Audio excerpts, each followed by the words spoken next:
quand vous vous défendez de prétendre connaître ce qui est bon et ce qui est mauvais pour vous, pour les autres ou pour la société,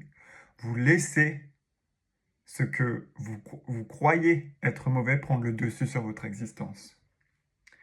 Aujourd'hui, en tout cas dans toute une partie de la société, il y a une espèce de croyance de plus en plus partagée et qui est quelque chose de très honorable, une forme d'humilité intellectuelle qui est de croire qu'on ne peut pas accéder à la connaissance du bien et du mal, d'ailleurs qu'on ne peut pas accéder à la moindre connaissance et qu'il faut toujours douter. Il faut toujours remettre en question ce qu'on pense être vrai, ce qu'on pense être juste, ce qu'on pense être beau. Et ben, c'est à la fois quelque chose de très juste, mais qui peut être mal compris et surtout mal utilisé. C'est-à-dire que euh,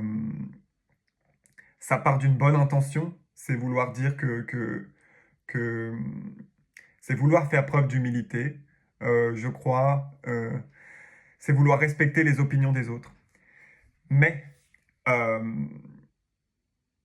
en fait, il est plus humble, il est plus humble de défendre, enfin, il est plus humble d'admettre que même si vous voulez faire preuve de cette humilité, en fait, à tout moment, euh,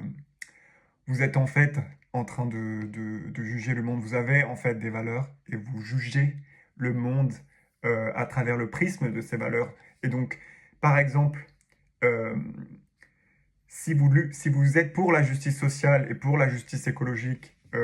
si vous êtes pour la lutte contre le réchauffement climatique, et si vous croyez vraiment,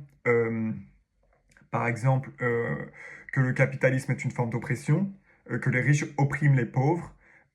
si vous vous contentez justement pour ne pas faire comme les autres, de dire je pense que les riches ne devraient pas faire ci ou ne devraient pas faire ça, je pense, euh, mais